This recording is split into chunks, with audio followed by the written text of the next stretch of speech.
3, 2, 1. That's a guy who just hosted The Daily Show. That's a clap. Professional-ass clap. Listen, I've done the clap so many times. I've done the clap. I've given the clap. That's right. And that's why I brought you here today. I have some medical records. Yes. I mean, listen, if you're trying to reach me, please reach my lawyers, Christina Besdy, because I don't deal with that anymore. I want to explain how it is that I persuaded you, begged, demanded you here. Yes. I saw you in the street. Literally, like I had just landed. I'm just walking, just getting brunch with a friend, and I'm taking a photo because, I'm a thought.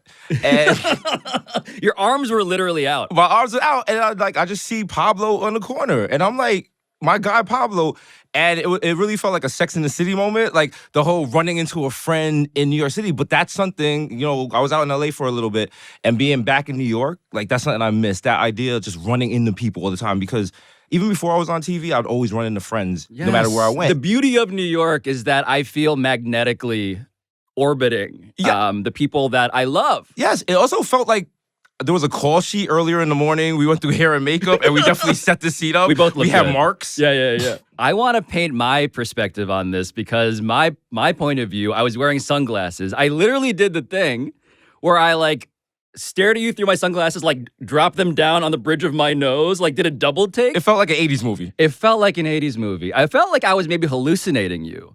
Yes, and then it's just to run into a main character. That's right. Not one of those NPCs in my life, but somebody who'll be in the main credits.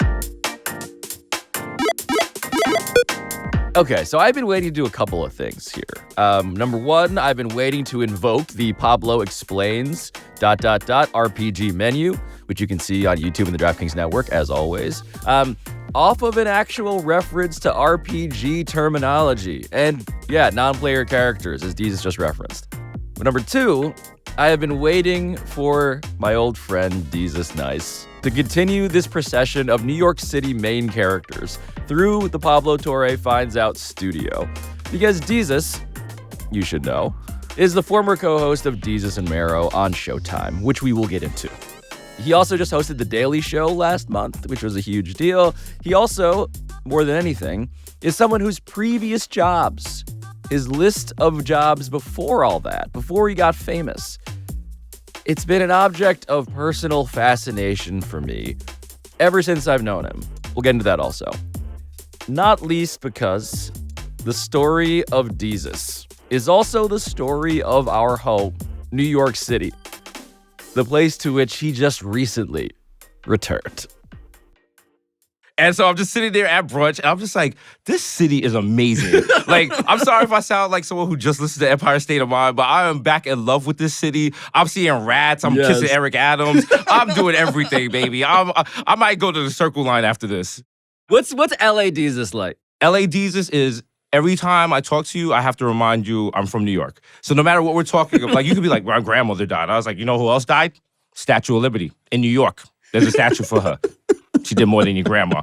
It's that kind of stuff. I just interjecting everything. And then even worse, shout out to 33 Taps in Silver Lake. It's a bar that I took over.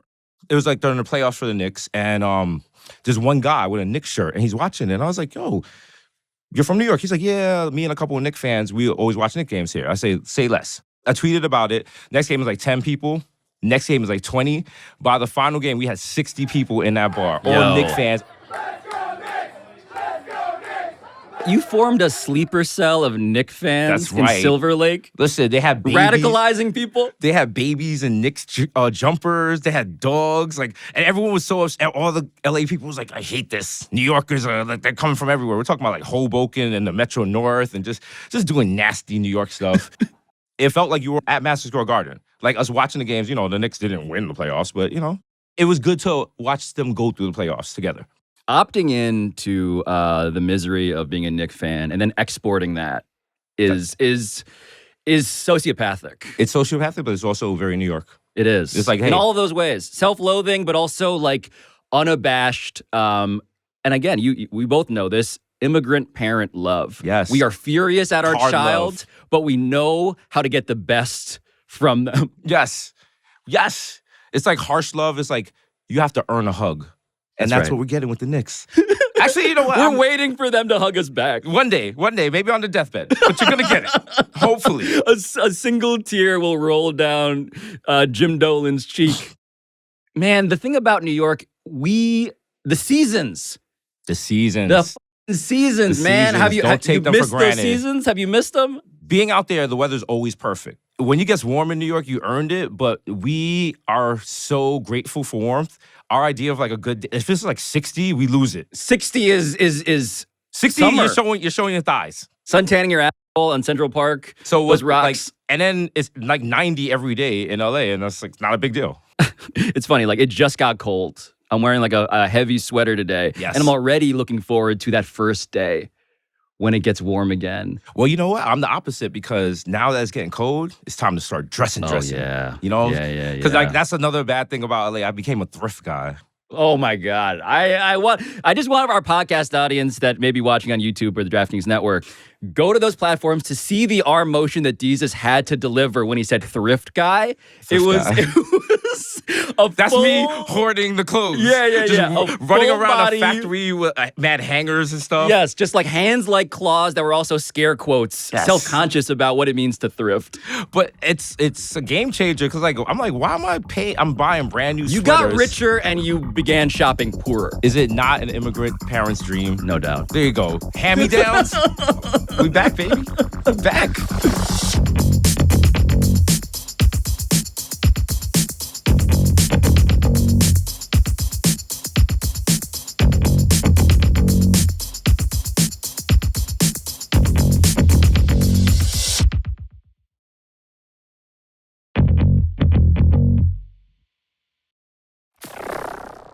I do want to talk about like the sliding doors of your life, right? Yeah. And I want to actually let's just start with the fact that I think we've known each other. It's almost 10 years, which is Wow, crazy. yes. But like Desus Mero, of course, I was a guest on your show in 2016. I have a question for you guys. So, I'm sure you guys living in New York have, as I have, had both cockroaches show up in your apartment and possibly mice show up in your apartment. Right. I've had both. You guys have had both. What is more difficult to exterminate for you? Like I'm talking about, you know, roach. you're physically having to Oh, do the that. physical? Oh, like killing it itself? No, it's all day, baby. I'm from New York. You both can catch it. Eric Rydholm, who produced Shout out to Eric the yeah, God. man, Around the Horn, PTI, Yeah. all of that stuff, highly questionable, was making your show with you at Viceland. Viceland. Wow. Throwback. Can you just explain what that office was like? In like, this is 2015, so you're already like cracking up, but like, it was it's unbelievable what that workplace was like. I was creeping around just Yeah. like in the entourage. There was no, like, we didn't have an office. I had a desk. I just had a regular ass desk next to a girl who worked the social media for Vice. And like, we'd be super loud making the show, and everyone else was just like working. And then we go into the conference room, which had a bear Yeah. and flies, Yep. and we record the show 4 times a week. It was chaotic. It was bare bones. It was a lot of fun. And it was like, we were learning to do TV. Yes. And so was Vice. But the idea of here you were in an open concept, like parody of a Brooklyn office.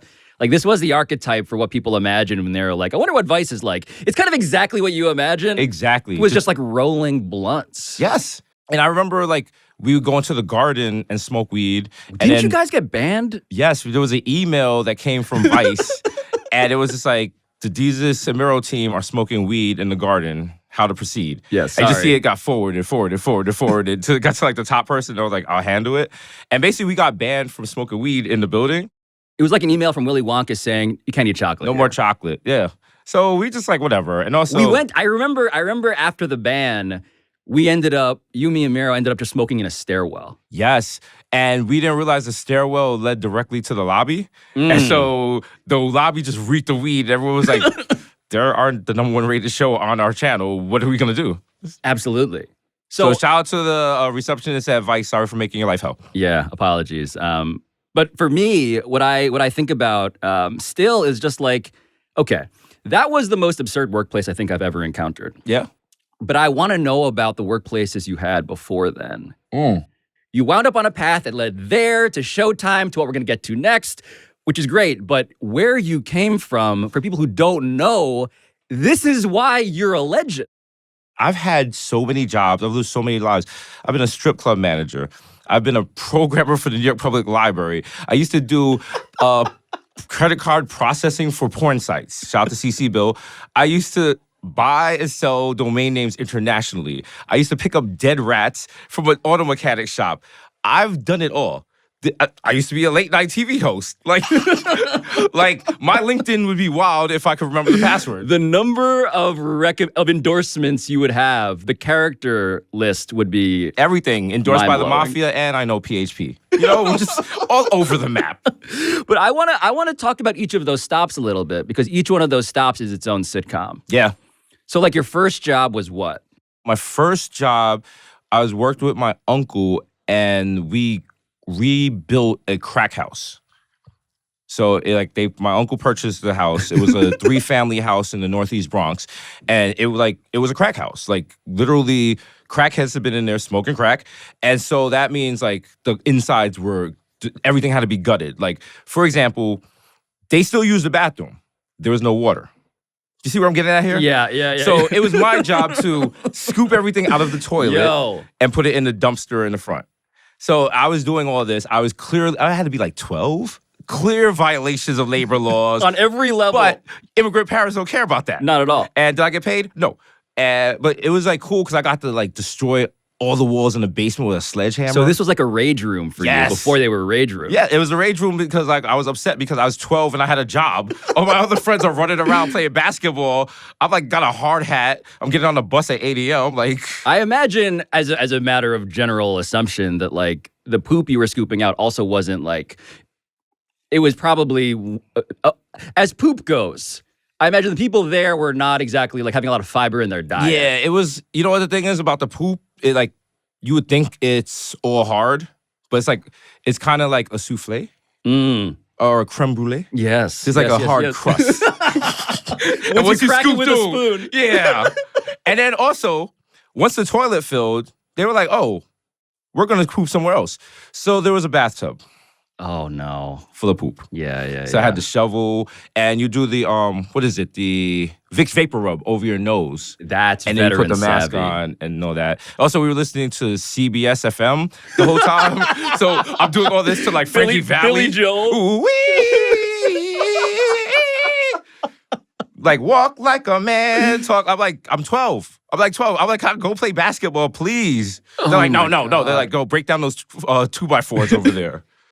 And as you're doing this, what part of you is dreaming of something else? Or were you not even like, because in the musical version, let's make this Jersey Boys now, Right. or in this case, Bronx Boys. I presume. So as this is happening, are you already like, are you pining for something greater or no? What's your mentality as this is happening at 12? That's one thing about my life. I've always just kind of gone with the flow, which has always led me to a new job. Okay, so what's the next job? Probably the rat thing, picking up the dead rats. So this is rats in New York.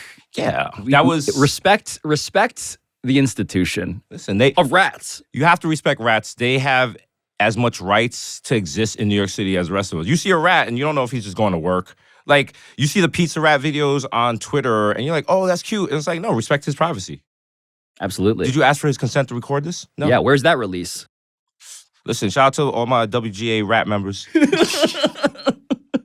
One day longer, one day stronger. Literally putting inflatable rats outside of places that don't respect unions. You know what? Do people do that elsewhere? I don't think so. Because New York, growing up, I was like, why is there a giant inflatable, horrifying rat? Because those people inside don't respect organized labor. Also, is there one company that provides the rat? It's a great question. Because, like, I could go get a rat, too. I could run him out of business. Like, I need a new job, so coming for you, rat guy. My favorite thing about rats in New York is that there are some rats in New York in the subterranean levels that have never even seen people. Wow. And of course, like there will be a day when they will, and I don't like our chances. Okay, that's terrifying. That's why I'm glad when it floods, because I'm like, they probably die. So, you rats. But no, the other day remember there was like a torrential downpour here in New York, and everything flooded, the subways flooded. Yes. Did the rats, because they always say animals kind of know when stuff's gonna happen. Did the rats escape, or are the rats like sleeping in the subway tunnels like, oh, They were ready. They've been ready. Yeah. They've been ready for generations. Shout out to Master Splinter. Absolutely. Because he raised turtles. I mean, is there any more New York metaphor than that? My question is, how did they get the pizza delivered? You got to tip at least 50 if they're coming down to a manhole. Manhole, but we have to rename manholes now? Them hoes? Them holes. Them hoes. Them holes. That Yep. that They sounds holes. even dirtier. that sounds like a club that, things is happening at. That sounds like a club that you worked as a bouncer at. Yeah, or like a club that Eric Adams was at last night. I mean, okay, before we get into Eric Adams, which you have to cover him. You have to. Okay, so I feel like I also have to give you a really quick Eric Adams explainer here, especially if you're not from New York. Because outside of regularly wearing crystals, energy stone bracelets, which Eric Adams does because he believes there's a special energy emanating from the physical bedrock of the city, the mayor also just had his cell phones seized by the FBI last week. Remember, the mayor is also a former police captain, and this was all part of a federal investigation into campaign fundraising, potentially involving the Turkish government. But that's not even why Desus and I are discussing him here.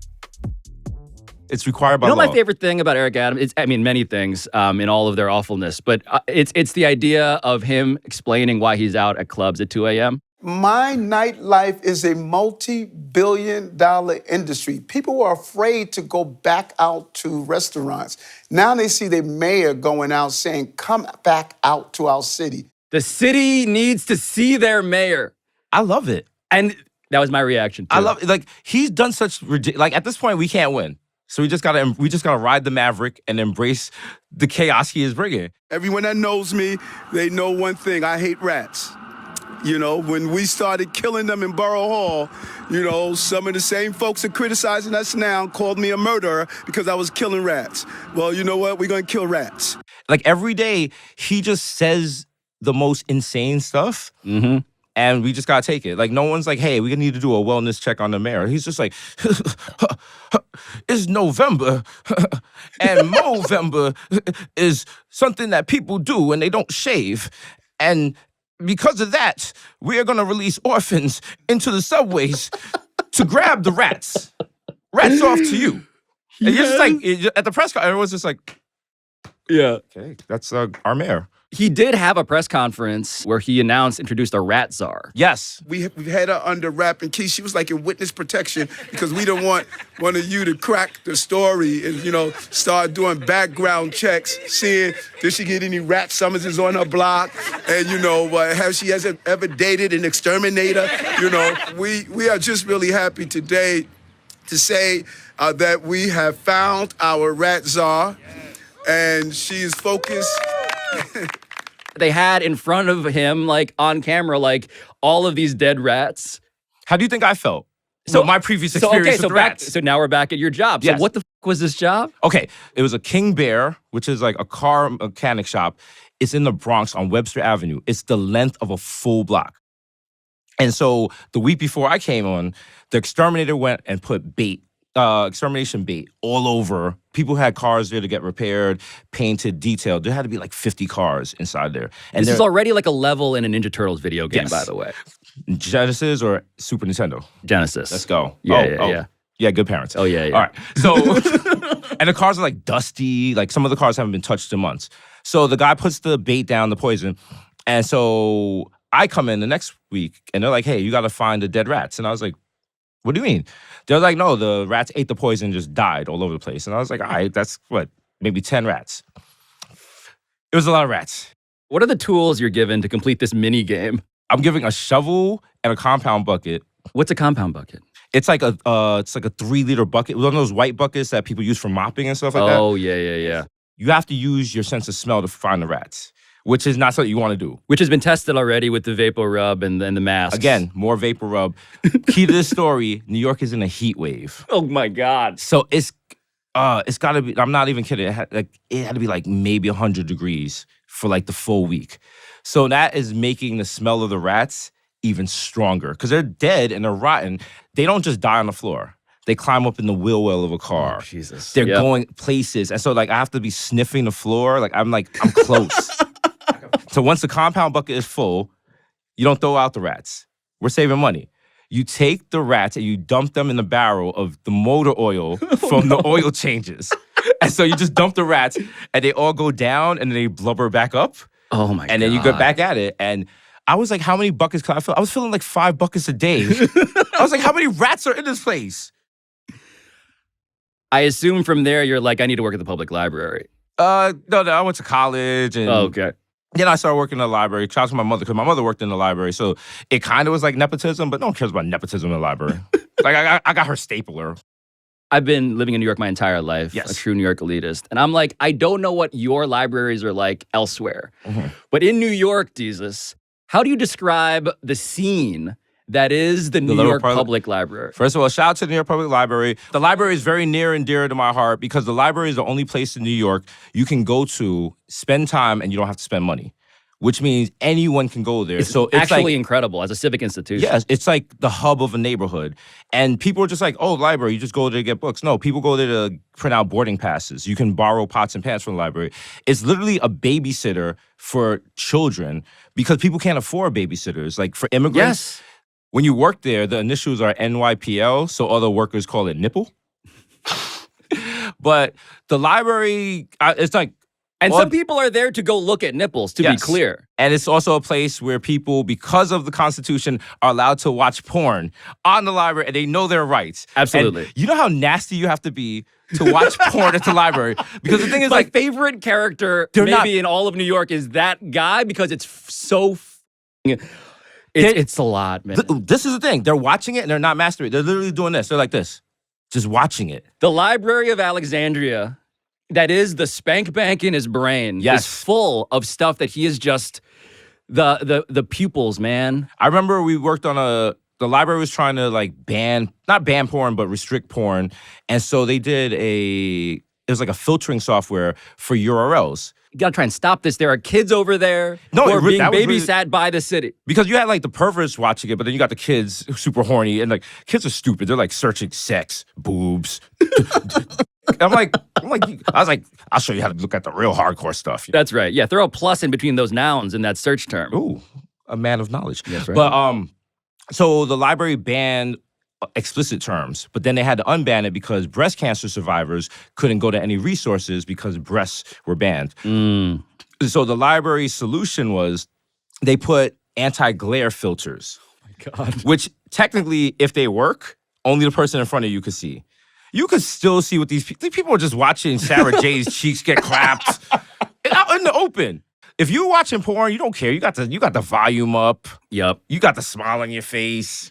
They sign up. They're like, "Yeah, I'll be back tomorrow." And I'm like, I'll just throw away the pen they use.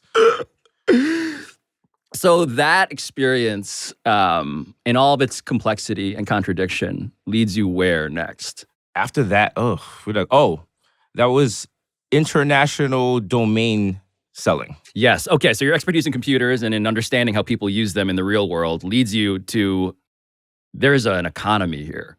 The whole domain game was wild. And there used to only be 6 subdomains. It was like .com, .net, .org, .mil. I'm blanking on 2 because it's been so long. But because of that, there was scarcity. And everyone wanted a .com. Oh, it was like a gold rush. Yeah, exactly. Also, you didn't want to like be a weirdo and have a .net. Okay. What year are we? This has to be like, Roughly. I want to say this is like maybe 08, 07, something like that. Okay. So every Sunday, a list of all the domain names that were expiring that week would drop. And it would be like maybe a spreadsheet, like 60,000 names. And I would literally just sit there in my living room with a pot of coffee and just go through. It would be like the domain names, inbound links, how much traffic is getting. And like kind of, you'd have to use those numbers to kind of figure out the value of the domain. Off of that, we'd have clients and I'd be given like a budget from a client and they'd be like, hey, I want this domain. What kind of a domain name? What's a sample URL? Makeup for black women. No, we sold that for $40K. Respect. Listen, and I got a very nice commission off of that. This is somehow already beyond what I had imagined. And we haven't even gotten to what was the strip club job? I did everything. Started from coat check, worked my way all the way up to manager. You climbed the ladder. Climb the ladder. You know what it is? I'm always prepared for the next step. And also, like, when I do something, I always try to do it the best way. I get the sense in all of your stories that you don't just have I had these complaints. It's and here's how I adapted Right. to do the best job that I could. Every time. Like, I remember at the strip club, and like I had a general meeting with everybody, like all the workers, all the dancers, and You everything. called a meeting? Yes, and I was just like, hey, listen, for all of us, this is just a job. But for tonight, this might be a person's only time they go out all night. I was like, every night we have to make this like Disney World. We have to make it magic. So when you go out there, you got to give it your all. You were giving motivational halftime speeches I was. at this strip club. No, shout out to all my dancers. Like, all of them were just like, they weren't even dancers. Like, those were like my daughters. Like, I was just like protective. They would tell me their like life problems and stuff. And I'd make sure they get on time and like protect them from clients and stuff like that. And then also I got the job because the stick that, the velvet rope is on, it was wobbly. And one of the dancers was like, yeah, we need a new velvet rope because it looks terrible. And the guy was like, yeah, we need a new stick. And I was like, a stanchion. And they were like, what? I was like, it's called a stanchion. And they was like, how do you know that? I was like, I just know that. I worked at the New York Public Library. And they literally go, do you know Microsoft Excel? And I was like, yeah. And they was like, do you want to be manager? And I was like, sure. So that's simple. What's the biggest misconception that people have about, let's say, a New York strip club in specific? In other cities, they can get butt booty naked and show everything. Here in New York, it's not like that. And if you've ever been to a strip club in New York, the dancers are so far away. It's actually sad. You have to like ball the money up and throw it at them like you're Mariano Rivera. Enter Sandman comes on over the loudspeaker.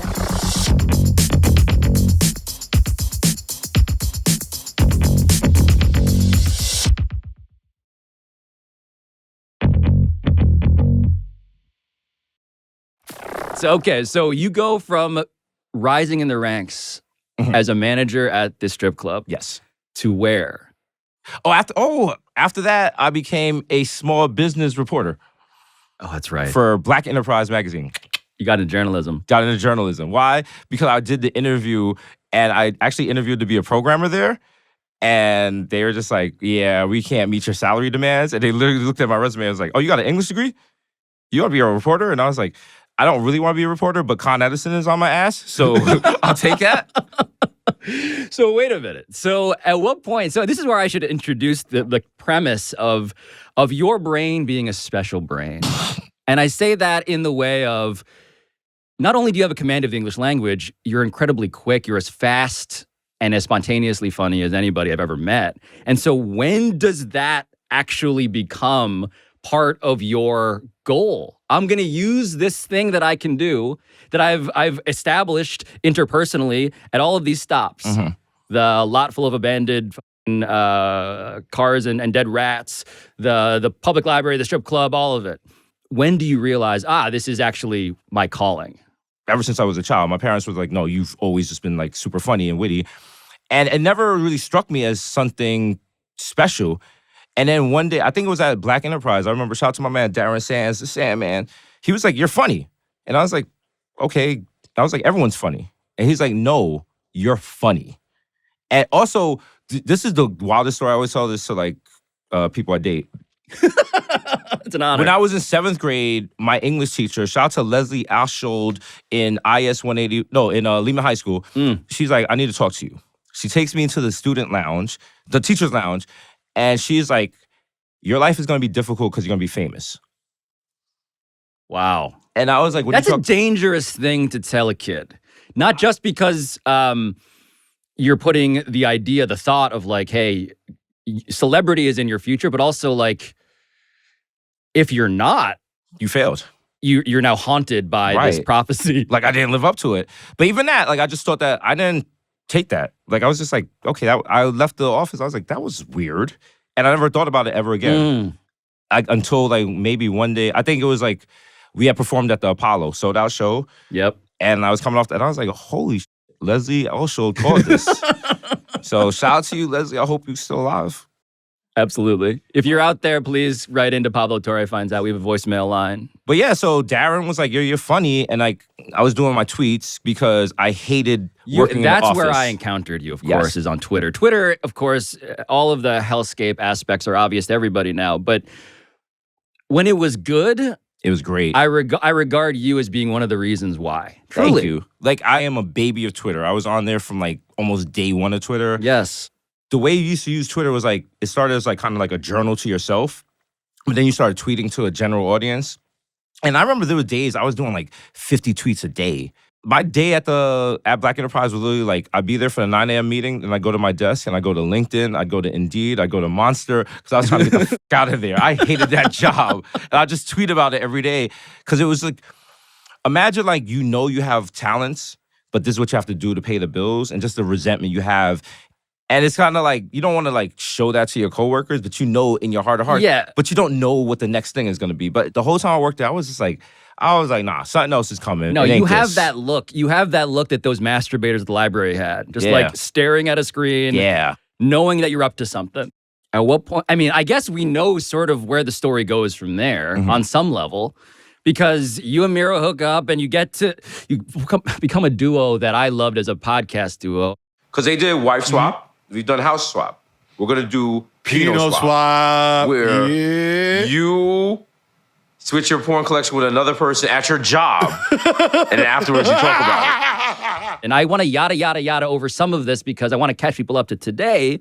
Because today you are doing something that I relate to, but I also wonder if you found scary, which is like life as a soloist.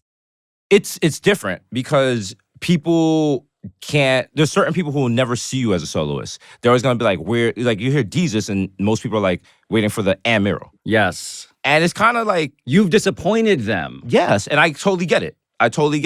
We made a product they really enjoyed. We're no longer making it. Yeah, a hit show on Viceland, a hit show on Showtime, Hit podcast. a hit podcast. #1 New York Times bestseller book. Yo, and for real, like the stuff that I would listen to and watch when I wanted to feel better about my day, because you guys were always funny, always enjoying yourselves. It was fun to make.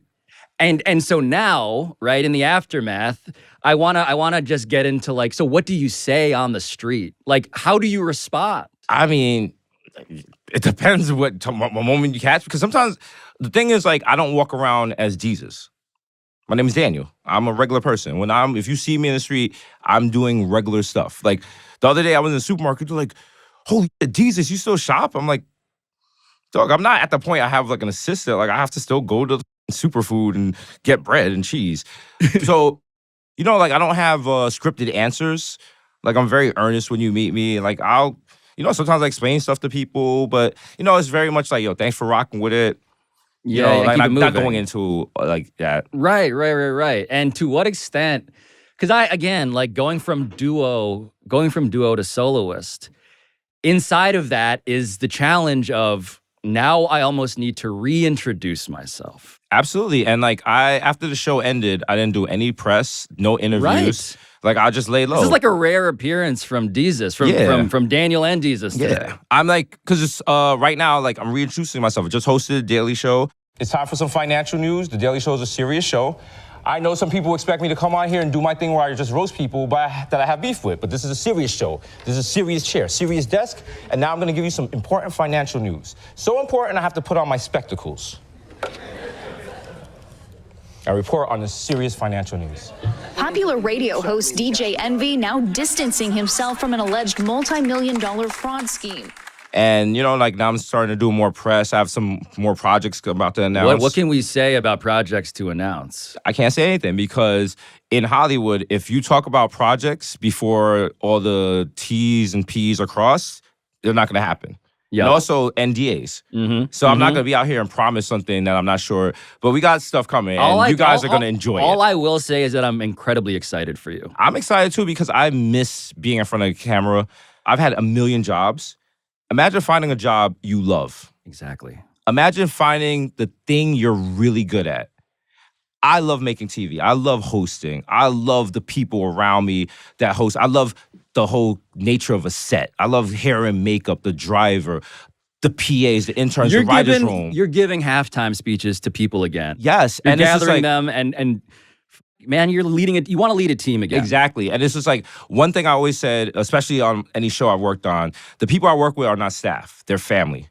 And the thing is, like, I make sure there's like no ranking order. Like, there's no one, hey, you can't talk to me because you're a PA or an intern. Like, oh, these are writers only, or like, I'm talent, don't look me in the eyes. Like, we never have that. Like, I always have an open door. Anyone can come talk to me. And even on the last show, I remember just like giving a very impassioned speech. Like, yo, I want to thank y'all for making this show. Like, every day we show up, we make an incredible show. And, you know, people see my name in the title and they think it's just me and Mero. It's like the amount of people, it was 80 people. And 80 people made that show. And every person did a part to make that incredible show. And it's just like, just being able to reach out to them and be like, yo, thank you for doing this means the world. And so I can't wait for whatever's next. So what's the biggest difference for you? Because I've learned some about myself being a guy with my name in a title of a show, right, in this weird psychedelic studio with you. What is the biggest difference that you've experienced as to your vision of who you are now going alone? Well, that's a good question. Well, definitely, I want to say end of season 3 of my former show, I started therapy. And that's really helped me not only like to keep the show on the air for season 4, but just navigate personal relationships. And like, you can actually, like, even my assistant, I said to her, I was like, do you see a difference in me since I started therapy? She was like, absolutely. So what's the difference? What's pre-therapy? Apparently I was a mess before. Apparently I was a mess. I was like, I didn't know how to handle stress. I was just like, I was just all over the place. And like, now I'm much calmer, more focused. I'm definitely a better person. And also because of like stuff that happened, now I know, like, there's, you know, the running joke, Hollywood Jesus. Everyone's like, Hollywood Jesus, Hollywood Jesus. And the thing is, I am Hollywood Jesus. People in LA will say that. And they're like, because you know how to navigate Hollywood. You know how to talk to execs. You know where to go to meet people. Like, I remember being in a room with David Nevins. Head of Showtime, former head of Showtime, and other CEOs and execs. And one of them was just like, you feel comfortable here? And I was like, yeah. And he was like, I see that. He was like, there's no trepidation. You're not afraid of anybody. You talk to these people as if you belong in these rooms.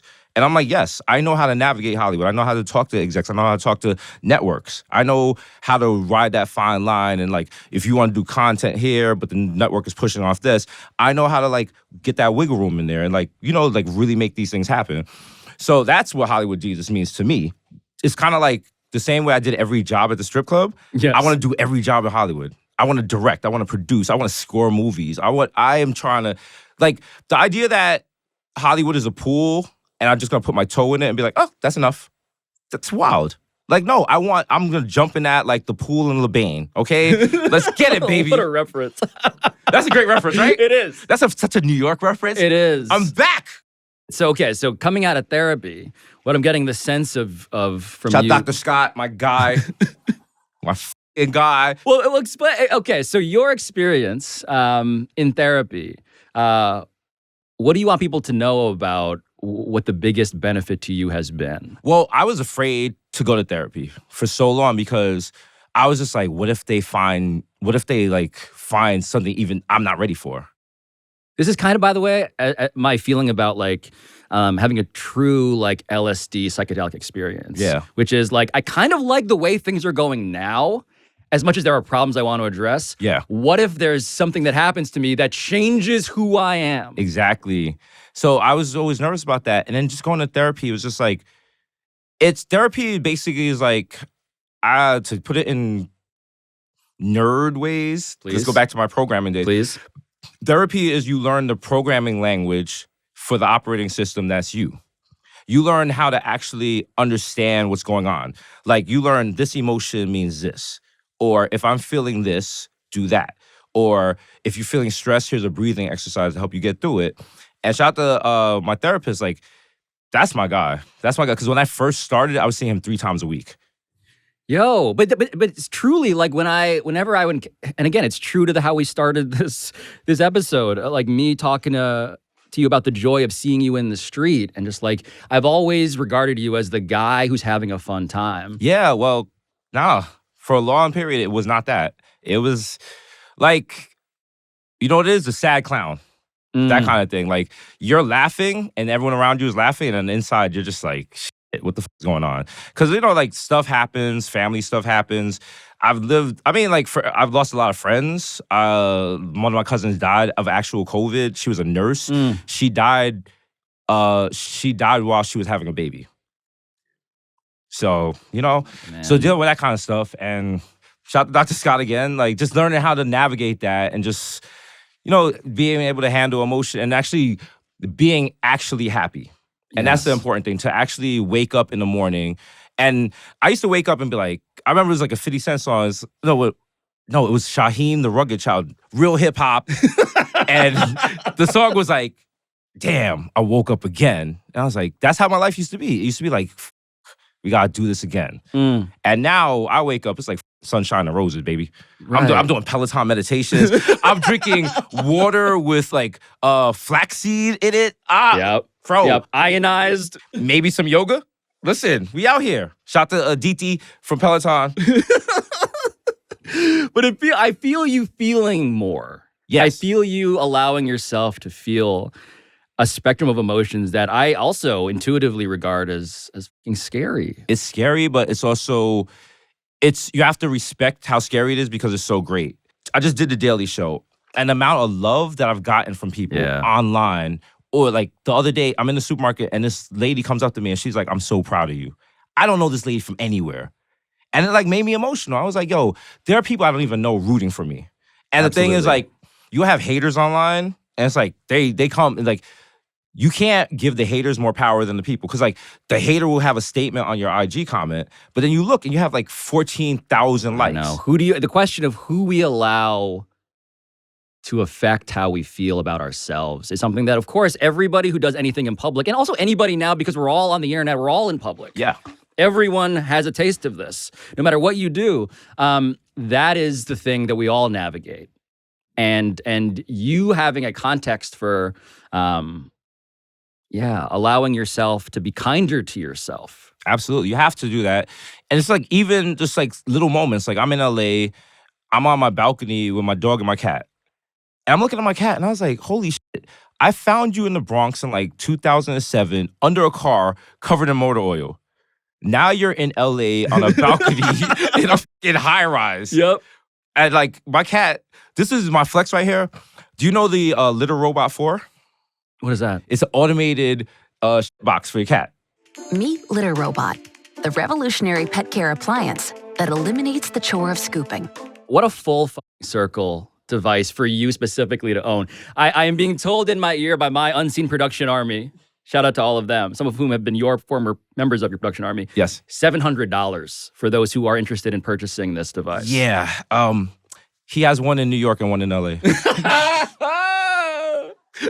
Shout to Charlie, my guy, okay? Your father loves you.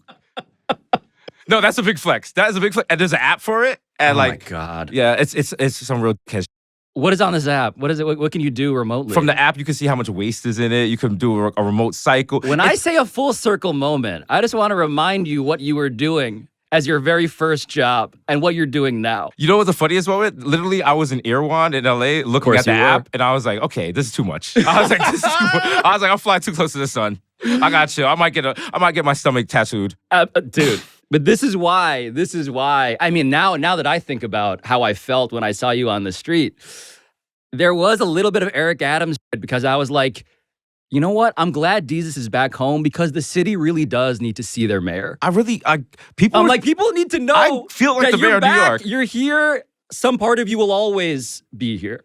Like, no joke. Like, people are like, yo, Desus is back. Like, I walk into bar, they're like, you're back. I'm like, yeah, I am. Like, people in LA were just like, they're like, where are you from? I was like, New York. They was like, I never heard an accent like that. I was like, this is a Bronx accent. I say the G in sandwich. You know? Like, yeah, you are as comfortable talking to any number of like young celebrities as you are f***ing Rudy Giuliani. Listen, see, the thing about Giuliani, he's a scumbag, but he's a New York scumbag. So, you know, we'll talk about Arthur Avenue, we'll talk about hair dye, we'll talk about sexy cousins.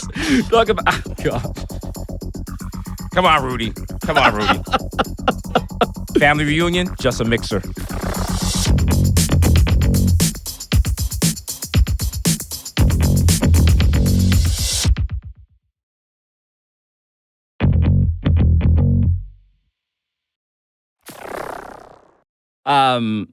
Jesus, it is Daniel, I should say. No, I'm still going to Desus. Okay, good. Also, if you see me in the street, don't call me Daniel. I don't know you. That makes me think like, it makes me feel like I'm back in court, and I don't need that. Actually, the other day, I was by the Central Booking in Manhattan, and I was walking by, and I was like, holy shit. I've been in so many different parts of my life. There was a time where I was a juror there. There was a time I was on trial there, and I was just walking by, like, happy. When you walk by Central Booking or court, and you don't have to go to court, it's the best feeling in the world. Because you're just like, hey, I'm chilling. I just love that immediately just puts us in a certain timeline in which this wasn't that long ago. I was falsely arrested, and I was like, that was like right before I got on TV. And it was weird because like, I'm probably working on a movie about this because I thought I was arrested. Like, I remember being in the precinct and they was like, do you know what you're here for? And I was like, probably like disorderly conduct. And they was like, you're here for attempted murder on NYPD officer. And I was like, all right, here we go. And the funniest thing, the whole time I was like... Title screen, smash cut. Yes. Yep. But the whole time, literally in my head, I was like, nope, I'm the main character. I was like, does it end like this? I was like, I'm not going to jail. You see these eyebrows? Bad. I was like, and I beat it. Shout out to the Bronx Defenders. Our public defender. We beat the charges. Wait. And that's why I talk to their galas now. Oh my God. Yes, it's another job. Yeah. Yeah. Felon. So what at the end here, Jesus, we talk about, at the end of Pablo Torre Finds Out, what we found out today. And I'll tell you what I found out about you, which is that your life is the combination of, and I say this word knowing that it's a loaded word, but it feels like you have lived almost a destiny of like you needed to do all of this stuff to end up doing the thing that you were clearly meant to do. I agree with your teacher, right? Like, clearly, all of this was meant to be. All of the turmoil, the shit that made you want to cry, all of that stuff, the sad clown stuff, the scooping of creme brulee poop, everything that happened was required to get you to sit here with me. And I think that's fucking incredible. No, I thank you for saying that. I feel the same way. And it's super touching that, like, me and you, our relationship, 10 years. And it's just like, I've met so many people who have come and gone out of my life. You make friends, and they're not really friends. And me and you, I really appreciate this. And like the idea, like, if this was any other interview, I couldn't have been as emotional and intimate. And I thank you for giving me a safe space to do that. I'm super proud of you. Like what you're doing, seeing you being a great father and everything. That's everything I aspire to be. I mean, like, I'm still running the streets. But, you know, but no, it's just beautiful to see and witness. And like, shout out to you, man. And thank you for having me on here and letting me talk about this. And no, it feels incredible. Like, I really enjoy my life, and just being able to like have people like you and talk to people like you about it and talk to the camera. Shout out to you viewers. I love you, you know. We out here. That was incredible. That was my guy. Thank you, man.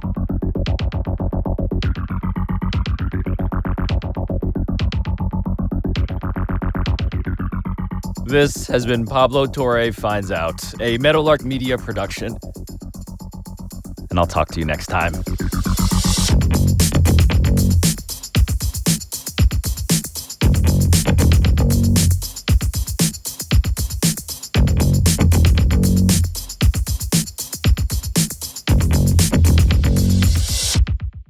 Yo, shout out to Pumps at Bushwick, which I've never been to, but shout out to Greg. Shout out to Greg. Shout out to my mother. Shout out to Eric, the God. Shout out to the receptionist at Vice. Shout out to Bex. Shout out to CC Bill. Shout out to Master Splinter. Shout out to Charles. Shout out to 33 Taps in Silver Lake. Shout out to ICANN. Shout out to all my dancers. Shout out to Bookings. Yo, Jim, shout out to you, man. Shout out to all my WGA rap members. Shout out to the New York Public Library. Shout out to Aditi from Peloton. Shout out to the Bronx Defenders. Shout out to Peter, the governor. Shout out to Midnights in Williamsburg. Shout out to Charlie, my guy. Shout out to my man Darren Sands, the Sandman. Shout out to Leslie Alshold. Shout out to Dr. Scott, my guy. Shout out to you viewers. I love you, you know.